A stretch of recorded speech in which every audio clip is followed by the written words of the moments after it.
Question है भीमबेटका गुफा कहाँ स्थित है? तो अब्दुलगंज कहाँ पे? भीमबेटका अब्दुलगंज रायसेन में स्थित है। भीमबेटका गुफा कहाँ स्थित है? अब्दुलगंज के रायसेन में स्थित है भीमबेटका।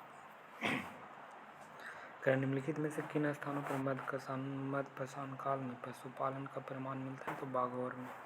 मध्यपाषाण काल में पशुपालन का प्रमाण मिलता है कहाँ? बागौर में। भीमबेटका गुफा तो अब्दुलगंज रायसेन में। खदानों की कृषि में सर्वप्रथम प्रारंभ हुआ था। खदानों की कृषि सर्वप्रथम नवपाषाण काल। कौन सा काल? नवपाषाण काल में खदानों की कृषि हुई थी, नवपाषाण काल में। हड्डी से निर्मित आभूषण का मध्यपाषाण काल के संदर्भ में था। हड्डी मध्य से मिला था, सराय नहर से, तो एक से अधिक हो जाती है, ठीक है। तो हड्डी से निर्मित आभूषण क्या हो जाएगा? तो मध्य से भी हो जाएगा और सराय नहर से और लेखिया से भी हो जाएगा। कह कि राग कटीला कहाँ से मिला? तो राग कटीला मिला था कहाँ से? संगन कल्लू से राग कटीला संगन कल्लू से। नवदा टोला कहाँ पे? तो नवदा टोला किस राज्य में? तो इम्पोर्टेंट क्वेश्चन। नवदा टोला कहाँ पे? मध्य प्रदेश में, एमपी में स्थित है नवदा टोला कहाँ? मध्य प्रदेश में। फिर कह रहा है कि भारतीय पुरातत्व सर्वेक्षण निम्नलिखित विभागों मंत्रालय में किसका संग्रहालय कार्य? संस्कृति का। भारतीय पुरातत्व विभाग में किसका संग्रहालय? संस्कृति का। उस स्थल का नाम बताए जो प्राचीनतम स्थायी जीवन का प्रमाण मिलता है। उस स्थल का नाम बताए जहाँ पे प्राचीनतम जीवन स्थल मिलता है। तो मेहरगढ़ में। कहाँ से? मेहरगढ़ से प्राचीनतम स्थल। नवपाषाण युग में भारतीय महाद्वीप के उत्तर पश्चिमी क्षेत्र निम्नलिखित में से किस स्थान पर कृषि अभिवृद्धि के प्रारंभिक प्रमाण मिलता है? कृषि अभिवृद्धि का प्रारंभिक प्रमाण कहाँ से मिलता है? मेहरगढ़ से मिलता है कृषि अभिवृद्धि का प्रारंभिक प्रमाण, मेहरगढ़ से। विंध्य क्षेत्र में किस शिलाश्रय से सर्वाधिक मानव कंकाल मिले? तो लेखैया से। सर्वाधिक मानव कंकाल कहाँ से मिला? तो लेखिया से, ठीक है। लेखिया से सर्वाधिक मानव कंकाल मिला। मध्यपाषाण प्रसंग में पशुपालन के प्रमाण जहाँ मिले हुआ स्थान था आदमगढ़। पशुपालन का प्रमाण कहाँ से मिला? तो आदमगढ़ से पशुपालन के जो मध्यपाषाण काल में मिला था। राष्ट्रीय मानव संग्रहालय कहाँ पे स्थित है? तो मानव संग्रहालय भोपाल स्थित है। कहाँ पे? भोपाल में। कि उत्खनन करने के लिए पशुपालन का प्रारंभ हुआ था। तो मध्यपाषाण काल में पशुपालन का प्रारंभ मध्यपाषाण काल में। कोपिन संग्रहालय की सामग्री से पाषाण, कांस्य और लौह त्रियुगीन विभाजन किसने किया था? तो कोपिन एवं संग्रहालय के द्वारा पाषाण, कांस्य और लौह त्रियुगीन विभाजन कौन किया था? थॉमसन ने किया था। पाषाण, कांस्य और लौह त्रियुगीन विभाजन किसने किया था? थॉमसन के द्वारा किया गया था। कह रहा है कि भारतीय उपमहाद्वीप में कृषि प्राचीनतम साक्ष्य कहाँ से मिलता है? भारतीय उपमहाद्वीप में तो लोहरा द्वीप से। प्राचीनतम कहा जाता है मेहरगढ़ से। भारतीय उपमहाद्वीप में कृषि का प्राचीनतम साक्ष्य लोहरा द्वीप से। निम्न से किस पुरास्थल में संस्कृति में हड़प्पा तक संस्कृति का अवशेष प्राप्त था? तो पाषाण संस्कृति से लेकर हड़प्पा तक संस्कृति कहाँ अवशेष मिला था? तो मेहरगढ़ में मिला था। हड़प्पा से संस्कृति से लेकर पाषाण संस्कृति से हड़प्पा तक संस्कृति मिला था मेहरगढ़ में। पाषाण से हड़प्पा तक मिला था मेहरगढ़। कह रहा है कि एक ही कब्र में 3 कंकाल दमदमा से मिला था। एक ही कब्र में 3। कह रहा मानव द्वारा सर्वप्रथम प्रयुक्त अनाज क्या था? तो जौ है मानव द्वारा सर्वप्रथम प्रयुक्त अनाज। निम्नलिखित में से किस स्थल से हड्डी का उपकरण मिलता है? तो हड्डी का कहाँ से मिला? मदादा से मिला, सरनाराह से और लेकहिया से ही मिला था सबसे अधिक मानव। रॉबर्ट ब्रूस फुट संबंधित थे किसे? तो ये इतिहासकार एवं पुरातात्विक विज्ञान भूवैज्ञानिक एवं पुरातात्विक था, ठीक है। और पूरा वनस्पति शास्त्र भी था, ठीक है ना। बृहत पाषाण स्मारकों की पहचान के मृतक के दफनाने के स्थान के रूप में बृहत पाषाण स्मारक था जो मृतक के दफनाने से संबंधित। भारतीय उपमहाद्वीप में कृषि की प्राचीनतम साक्ष्य कहाँ से मिला था? तो प्राचीनतम कहेगा तो कहाँ से? मेहरगढ़ से। लेकिन भारतीय उपमहाद्वीप में प्राचीनतम साक्ष्य कहते हैं मेहरगढ़ से। फिर बाद में प्राचीनतम नहीं कहते लोहरा द्वीप से, ठीक है। ताम्रपाषाण काल में महाराष्ट्र के लोग मृत को घर के फर्श के नीचे किस तरह रखकर दफनाते थे? तो मृतकों को दफनाते थे उत्तर से दक्षिण के क्रम में। प्रथम मानव जीवाश्म भारत की किस नदी में मिली थी? तो प्रथम मानव जीवाश्म मिला था नर्मदा घाटी में। कहाँ पर? नर्मदा घाटी में।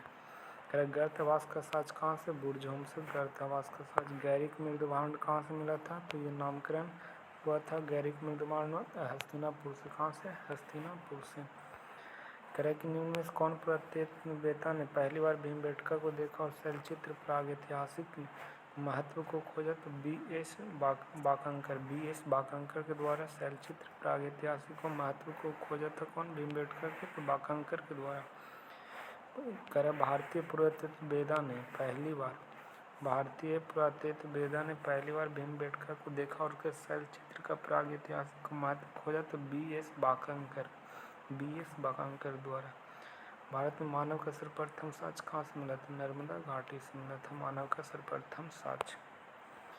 चालकोलिथ युग किससे संबंधित है? ताम्रपाषाण कालीन युग से संबंधित चालकोलिथ। कौन सा स्थल प्रागैतिहासिक चित्रकला के लिए? तो भीमबेटका प्रागैतिहासिक चित्रकला से। भारत में पशुपालन और कृषि का प्राचीनतम साक्ष्य कहाँ से? तो पशुपालन और कृषि का प्राचीनतम साक्ष्य कहाँ से? मेहरगढ़ से। कृषि एवं प्राचीनतम के भीमबेटका किसने खोजा था? तो डॉक्टर विष्णुधर बाकनकर ने खोजा था भीमबेटका को। विष्णुधर बाकनकर। भारत के किस शिलाश्रय में सर्वाधिक चित्र हैं? तो भीमबेटका में। कहाँ पे? भीमबेटका किस लिए प्रसिद्ध है? गुफाओं के शैलचित्र के लिए। लोकसभा के नेता कौन होते हैं? प्रधानमंत्री होते हैं।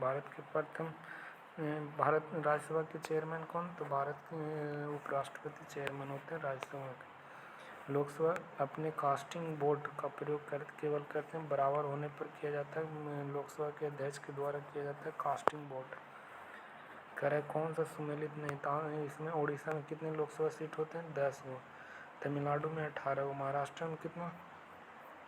ये गलत है। महाराष्ट्र में 19 गो। महाराष्ट्र में 48 गो ना, 48 गो पड़े थे। ये गलत दिया है। कौन सा सुमेलित है? 18 सही होगा। ठीक है ना। लोकसभा के अध्यक्ष के नेता नौवीं लोकसभा कब भंग की गई थी? तो नौवीं लोकसभा कब भंग की गई थी? तो 1991 में किया गया था। नौवीं लोकसभा का भंग 1991 में। कब किया गया था? 1991 में। राज्यसभा की निश्चित सदस्य की संख्या कितनी? तो 250 है। नौवीं लोकसभा का भंग किया गया था 1991 में। लोकसभा की बैठक समाप्त की जा सकती है स्थगन या सत्रावसान उपरोक्त में से सभी द्वारा। स्थगन द्वारा भी, सत्रावसान द्वारा भी, विघटन द्वारा भी लोकसभा को समाप्त किया जा सकता है। कि संविधान के अनुच्छेद कौन वर्णित करता है कि मत बराबर होने की दशा में लोकसभा के अध्यक्ष मत निर्णायक होगा वह उसका प्रयोग करेगा? यह आर्टिकल 100 में कहा गया कि मत बराबर होने पर लोकसभा के अध्यक्ष मत निर्णायक होगा वह उसका प्रयोग करेगा। तो आर्टिकल 100 में कहा गया कि आंध्र प्रदेश में कि कौन युग्म सही नहीं है? तो पश्चिम बंगाल में कितना है? तो युग में से सही नहीं, तो इसमें एक से थोड़ा ही देना चाहिए यार। राज्यसभा में संबंध निम्नलिखित कथनों में कौन एक सही? तो राज्य का विघटन नहीं होता। ये बात सही है। राज्यसभा कभी विघटन नहीं होता। ठीक है ना। इसी प्रकार विधान परिषद भी कभी विघटन नहीं होगा। कि संघ शासित के समूह में किसकी लोकसभा की केवल एक सीट होती है? तो चंडीगढ़, सिक्किम और मिजोरम। चंडीगढ़, सिक्किम, मिजोरम में लोकसभा सीटों की संख्या कितनी होती है? चंडीगढ़, सिक्किम, मिजोरम। चश्मा याद रखना। चश्मी,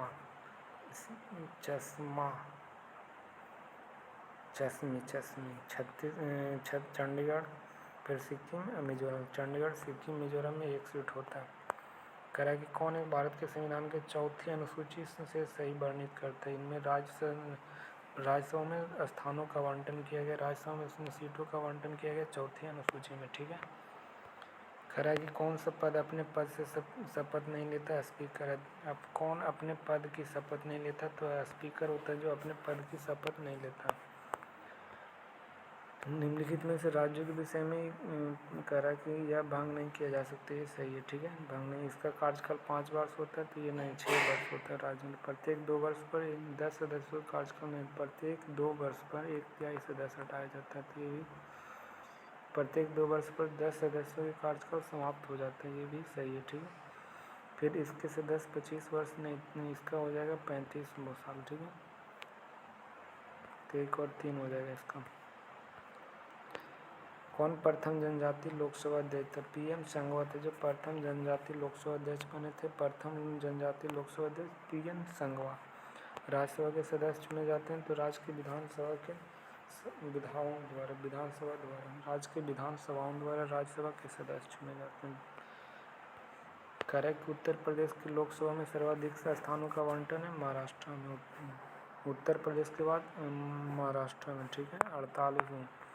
प्रोटेम स्पीकर का कर्तव्य सदस्यों के शपथ दिलाना। प्रोटेम स्पीकर क्या कार्य? तो सदस्यों के शपथ दिलाते प्रोटेम स्पीकर। लोकसभा का पहला आम चुनाव कब हुआ था? तो लोकसभा का पहला आम चुनाव 1952 में। लोकसभा का पहला आम चुनाव 1952। प्रथम स्पीकर जिनके विरुद्ध लोकसभा में अविश्वास प्रस्ताव लाया गया था, तो जीवी मावलंकर के खिलाफ लोकसभा में पहली बार अविश्वास प्रस्ताव लाया था जीवी मावलंकर, ये 50 वोट से।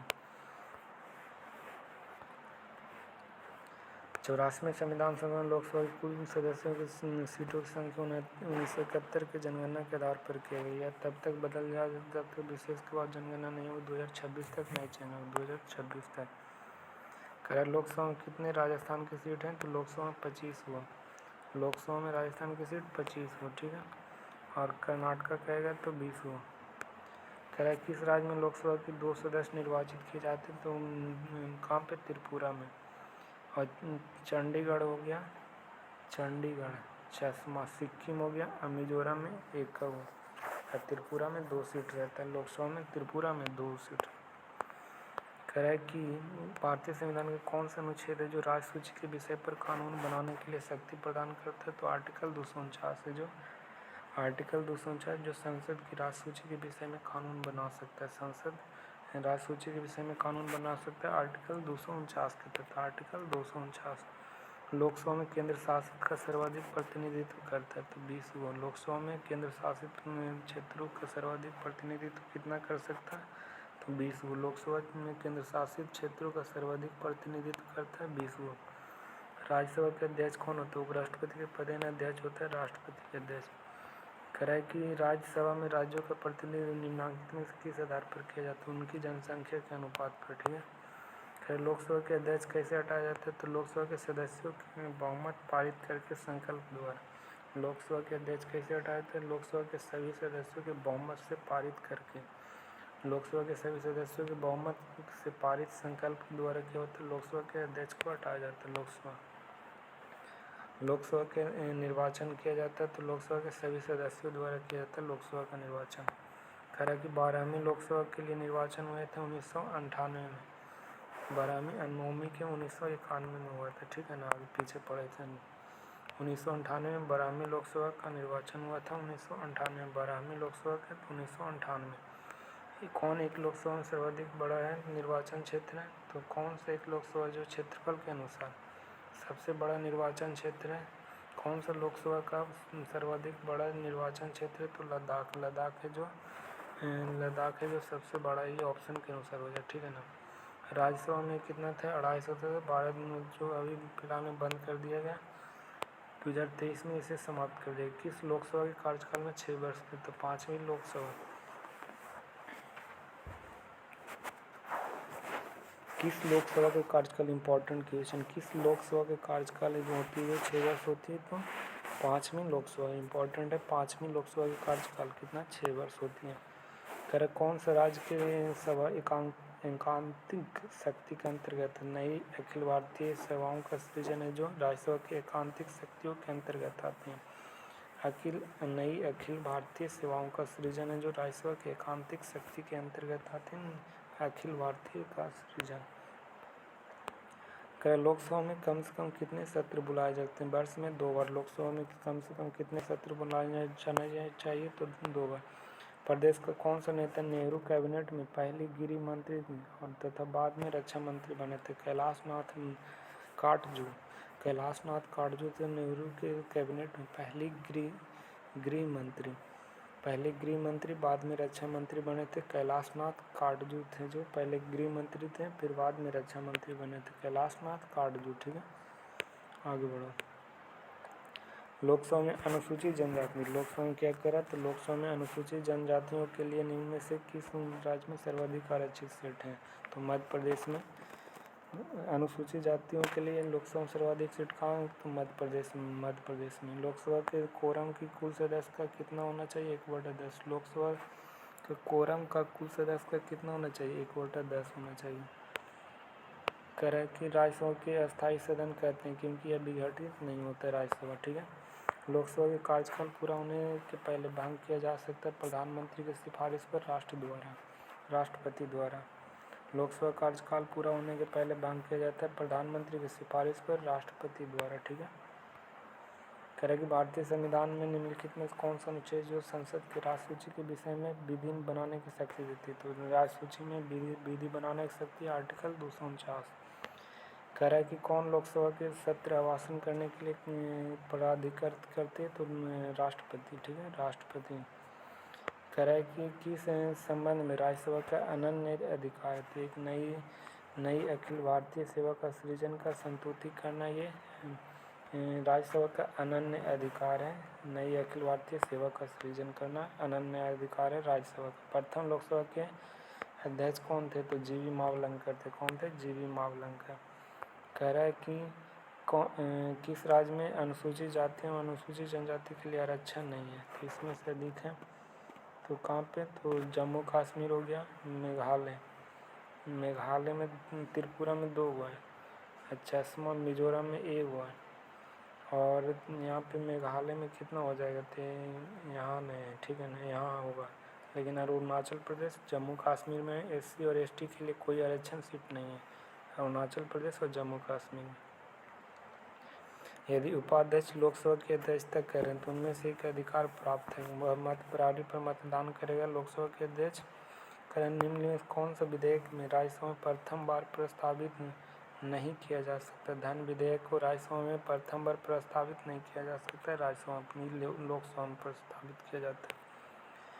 कह रहा है कि लोकसभा चुनाव में निर्वाचित होने के लिए किसी व्यक्ति की न्यूनतम आयु 25 वर्ष है और राज्यसभा कहेगा तो 30 वर्ष। ठीक है, भारत के संविधान में किस अनुच्छेद के अंतर्गत अनुसूचित जनजातियों का आरक्षण किया गया था? तो अनुसूचित जातियों के लिए तो SC के लिए कितना था? 330 था। ठीक है ना, SC के लिए 330, SC के लिए 330 article number, 330 article number, SC के लिए 330। कर भारत के राष्ट्रपति लोकसभा में 2 सदस्यों के निम्न में किसका प्रतिनिधित्व करने के लिए मनोनीत किया जाता है? तो ये बंद हो गया। ठीक है ना, लेकिन आंग्ल वर्ग 12 को करता था। राज्यसभा किसी भी धन विधेयक पर सहानुभूति संशोधित करके तत्पश्चात क्या हुआ था? लोकसभा राज्यसभा की अनुशंसा को स्वीकार करे या अस्वीकार करे, इस विधेयक पर आगे कार्रवाई कर सकती है। लोकसभा राज्यसभा की अनुशंसा को स्वीकार करे या अस्वीकार करे, इस विधेयक पर आगे कार्रवाई कर सकती है।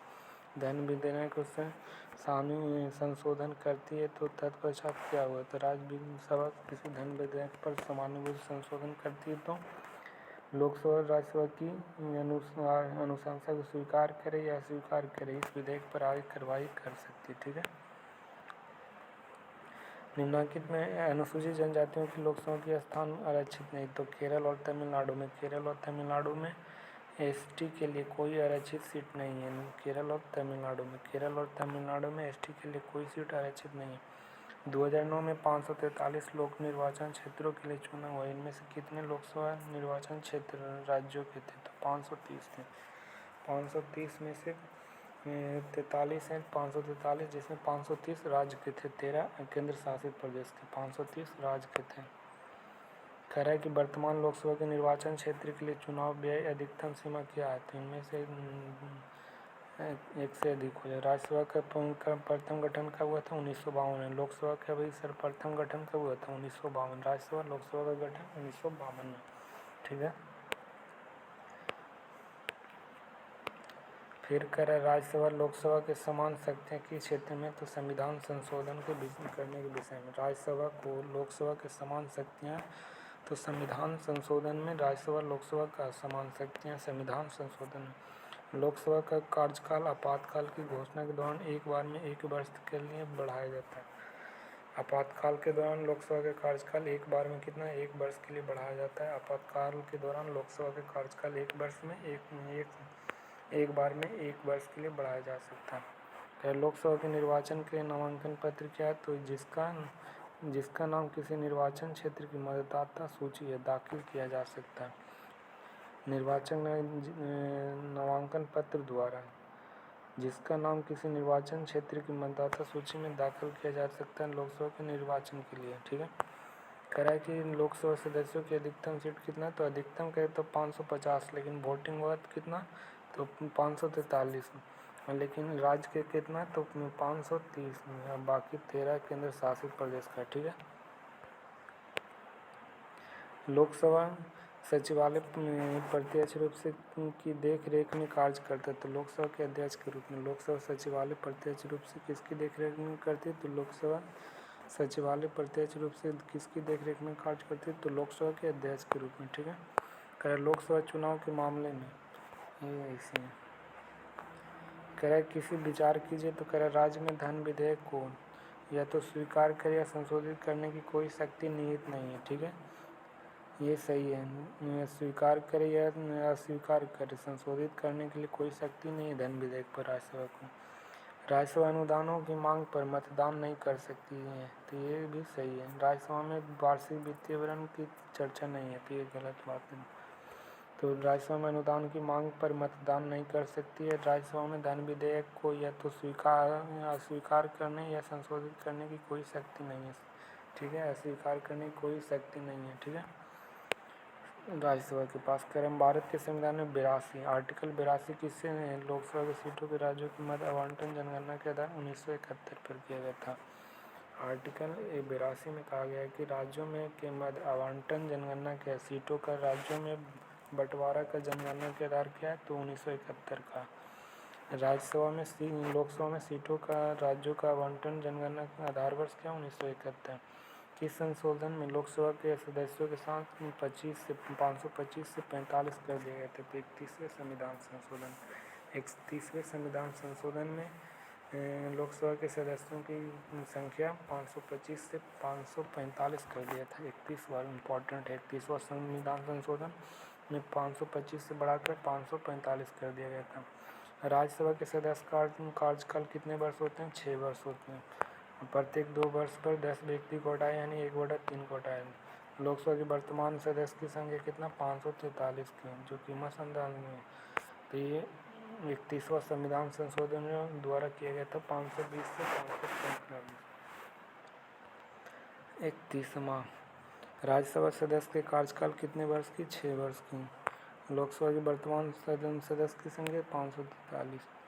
कह रहा है कि लिंग में संवैधानिक संशोधन में कौन से राज्यों में से निर्वाचित होने वाले लोकसभा के सदस्यों की संख्या में वृद्धि करने की संबंधित है, तो 7वां और 31वां है। जो राज्यों में निर्वाचित होने वाले लोकसभा सदस्यों की संख्या में वृद्धि करने से संबंधित है 7वां और 31वां संवैधानिक संशोधन। 7वां एवं 31वां इम्पॉर्टेंट है। 7वां और 31वां है जो लोकसभा सदस्यों की संख्या बढ़ाने की संशोधन करने वाली कौन से, तो 7वां और 31 के द्वारा बढ़ाया गया था लोकसभा के सदस्यों की संख्या। किस राज्य का प्रतिनिधित्व लोकसभा में अधिक होती है, तो उत्तर प्रदेश में। ठीक है, प्रोटेम स्पीकर समानता किसे नियुक्त किया जा सकता है, नवनिर्वाचित लोकसभा वरिष्ठ सदस्यों में से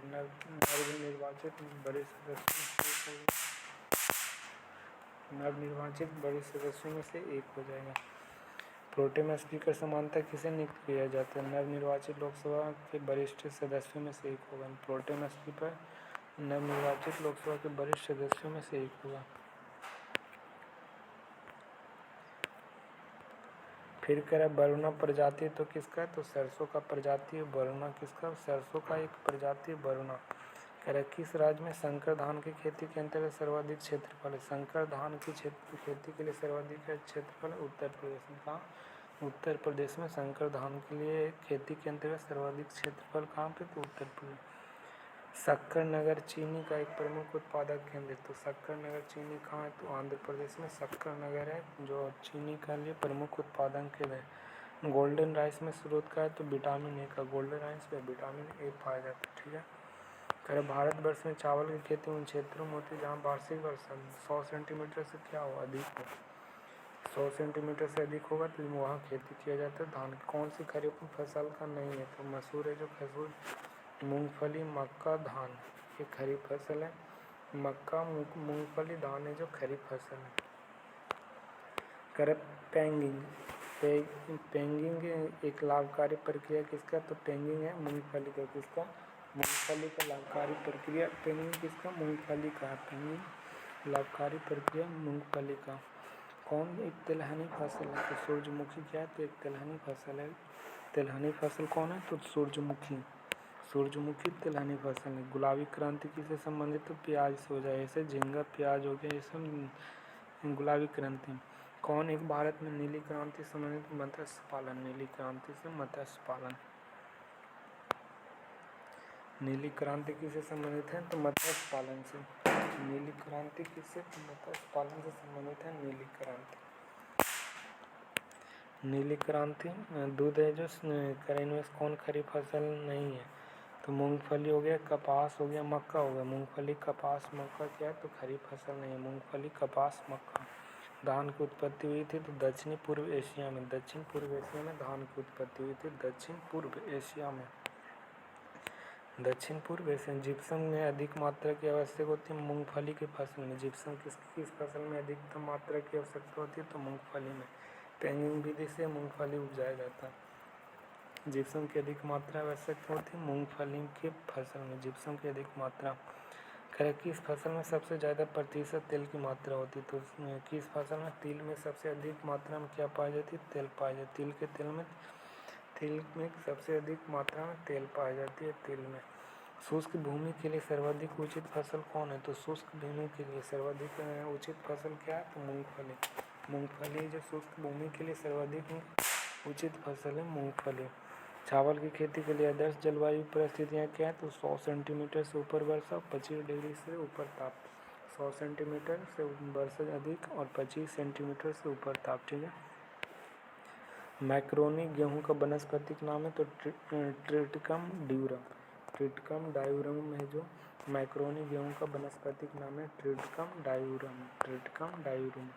निम्नलिखित में से किस फसल की रोपाई की जाती है? तो धान का किया जाता है रोपाई, धान का होता है। ठीक है।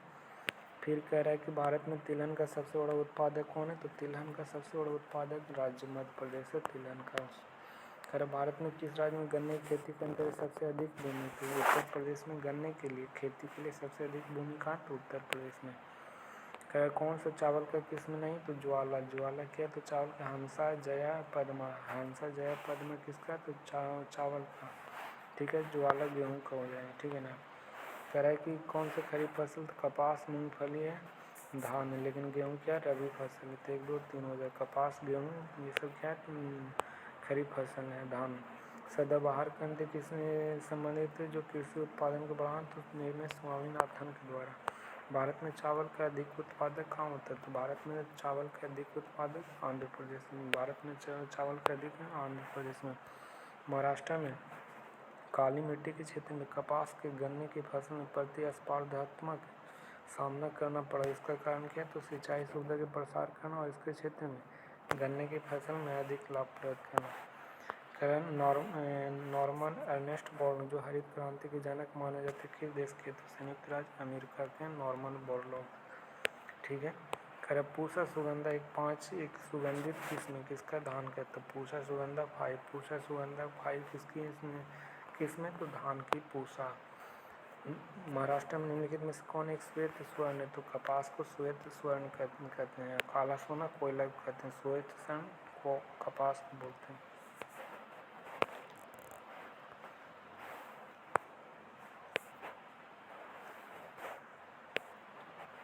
गन्ने की अर्धसाली फसल पकने के लिए समय लेती है तो 18 माह। गन्ने की अर्धसाली फसल पकने, गन्ना की फसल कितने माह में पकती है? तो 18 माह में। जया पद्मा कृष्णा किस धान की परिचित है? तो धान का जया पद्मा कृष्णा, जया पद्मा कृष्णा ये धान की, जया पद्मा कृष्णा धान की फसल। काली क्रांति किससे संबंधित? तो कच्चे तेल उत्पादन से काली क्रांति, काली क्रांति संबंधित है कच्चा तेल से। निम्नलिखित में से किस समूह में फसलें नकदी? तो कपास हो गया, गन्ना, केला। कपास, गन्ना, केला क्या है? तो नकदी फसल है कपास, गन्ना, केला। कौन सी बासमती चावल का संकर है? तो पूसा RH10, पूसा RH10 है जो बासमती चावल, पूसा RH10, पूसा RH10 था जो बासमती चावल है, पूसा RH10। राष्ट्रीय डेयरी अनुसंधान संस्थान कहाँ पे? तो करनाल में। पूसा RH10 है बासमती चावल, पूसा RH10। कपास की रेशे प्राप्त होती कहाँ से? तो कपास का रेशा प्राप्त होता है बीज से। किससे? बीज से कपास का रेशा। गेहूं की अच्छी खेती के लिए निम्न कौन सा परिस्थिति समुच्चय वर्षा? मध्य तापमान और मध्यम वर्षा, मध्य तापमान और मध्यम वर्षा, मध्य तापमान और मध्यम वर्षा गेहूं के अधिक उपज होती है। मध्य तापमान और मध्यम वर्षा, ठीक है, मध्य तापमान और मध्यम वर्षा। करा कि हरित क्रांति के अभिप्राय तो उच्च उत्पादक वैरायटी प्रोग्राम से, उच्च उत्पादक वैरायटी प्रोग्राम से हरित क्रांति का संबंध है। कर निम्नलिखित में से कौन एक जीव चावल की फसल के लिए जैव उर्वरक के लिए कार्य करती? कौन सी फसल जीव चावल के लिए जैव उर्वरक का कार्य करती है? तो नील हरी शैवाल, चावल के लिए नील हरी शैवाल। करा कि भारत के निम्नलिखित में से किस फसल के अंतर्गत सर्वाधिक क्षेत्रफल है? तो भारत में सबसे अधिक अंतर्गत सर्वाधिक क्षेत्रफल होता है तो चावल होता है, ठीक है। करा पश्चिमी घाट, तो पश्चिमी घाट में क्या होता है? तो जो स्थानांतरित खेती का नाम क्या है? तो कुमरी होता है पश्चिमी घाट में, पश्चिमी घाट में कुमरी। और दक्षिण पूर्वी राजस्थान में तो बालतरे, दक्षिण पूर्वी राजस्थान में बालतरे। उत्तर पूर्वी भारत में, तो उत्तर पूर्वी भारत में झूम की खेती होती है। और मध्य प्रदेश में दहिया होता है, दहिया मध्य प्रदेश में होता है, दहिया मध्य प्रदेश, छत्तीसगढ़ में दहिया। उत्तर पूर्वी भारत में झूम, बालतरे राजस्थान, पश्चिमी घाट में कुमारी, पश्चिमी घाट में कुमारी। दक्षिण पूर्वी राजस्थान में बोलतोरो के नामक खेती होती है। उत्तर पूर्वी में झूम, मध्य प्रदेश छत्तीसगढ़ में दहिया, दहिया मध्य प्रदेश और छत्तीसगढ़ में होती है, ठीक है। निम्नलिखित फसलों में से कौन सा एक प्रमुख खाद्यान्न है? तो चावल है जो प्रमुख खाद्यान्न फसल है। कह रहा है कि निम्न में कौन जायद में मुख्यतः सिंचित क्षेत्रों में उगाया जाता है? कौन सी जायद फसलें हैं जो सिंचित? मूंग और उड़द, मूंग और उड़द क्या? तो जायद फसल है मूंग और उड़द जो सिंचित क्षेत्रों में उगाए जाते हैं, मूंग और उड़द। भारत के निम्नलिखित में कौन सा राज्य चावल का सबसे बड़ा उत्पादक है? तो चावल का सबसे बड़ा उत्पादक पश्चिम बंगाल हो जाए। वह फसल उपोष्ण प्रकृति के लिए, उसके लिए कठोर पाला हानिकारक, विकास के लिए कम से कम 210 पाला रहित दिवसों में 50 से 100 सेंटीमीटर वर्षा की आवश्यकता पड़ती है। और हल्की सुप्रवाहित मृदा जिसमें धारण करने की क्षमता और उसकी खेती की आदर्शता। कपास में क्या होता है? तो कम 210 पाला रहित और 50 से 100 सेंटीमीटर की आवश्यकता पड़ती है, 50 से 100 सेंटीमीटर की वर्षा की आवश्यकता पड़ती है कपास की खेती में। विगत के एक दशक में भारत के किस एक निम्नलिखित फसल के लिए प्रयुक्त कुल भूमि लगभग एक जैसी बनी? तो चावल के लिए एक जैसी बनी। निम्नलिखित में से कौन सा जनवरी 2016 में भारत का प्रथम जैविक राज्य घोषित हुआ था? जनवरी 2016 में तो सिक्किम घोषित हुआ था। हरित क्रांति में गहरा संबंध किसे? तो स्वामीनाथन से, एम एस स्वामीनाथन से हरित क्रांति से गहरा संबंध है। कहने मुश्किल से हरित क्रांति में सर्वाधिक लाभ उत्पादन और उत्पादकता दोनों का हुआ था। तो हरित क्रांति में सर्वाधिक लाभ हुआ था गेहूं का। किसका? गेहूं का। कर भारतवर्ष में चीनी मिल स्थापित हुआ था कहाँ? तो प्रतापपुर में। भारत में वर्ष में प्रथम चीनी मिल का स्थापना किया गया था प्रतापपुर में। कर स्वतंत्रता के भारत में सर्वाधिक प्रगति की तो गेहूं के उत्पादन में, स्वतंत्रता के बाद उत्पादन में वृद्धि किया। तो कौन कृषि क्रांति में सही सुमेलित नहीं? तो नीला सफ़ेद दूध के लिए, हरा अनाज के लिए, सुनहरा उद्यान के लिए, नीला मुर्गी पालन मत्स्य के लिए। कौशल किस फसल की उन्नत प्रजाति? तो कौशल, कौशल है जो पेंगिंग हो गया मूंगफली का, और कौशल भी किसका हो गया? मूंगफली का कौशल। नगदी फसल क्या है? तो गेहूं नगदी फसल में सम्मिलित नहीं। गन्ना, जूट, कपास, गन्ना, जूट, कपास है नगदी फसल। पूसा गोल्ड एक प्रजाति किसका? पूसा गोल्ड प्रजाति किसका? सरसों का। पूसा गोल्ड प्रजाति सरसों है, किसका? सरसों का। कौशल किसका है? तो कौशल किसका है? तो कपास का ना। कॉपस मूंगफली का है, किसका? मूंगफली का हो जाएगा। कौशल किसका है? कौशल किसका है? तो मूंगफली का। पूसा गोल्ड सरसों का। पूसा गोल्ड, कौशल, मूंगफली। कौन एक रबी फसल है? तो सरसों रबी फसल है। कपास, अरहर, मक्का। कपास, अरहर, मक्का क्या है? तो ये खरी फसल है। फसलों के आधार पर भी मेल, धान, ज्वार, मक्का।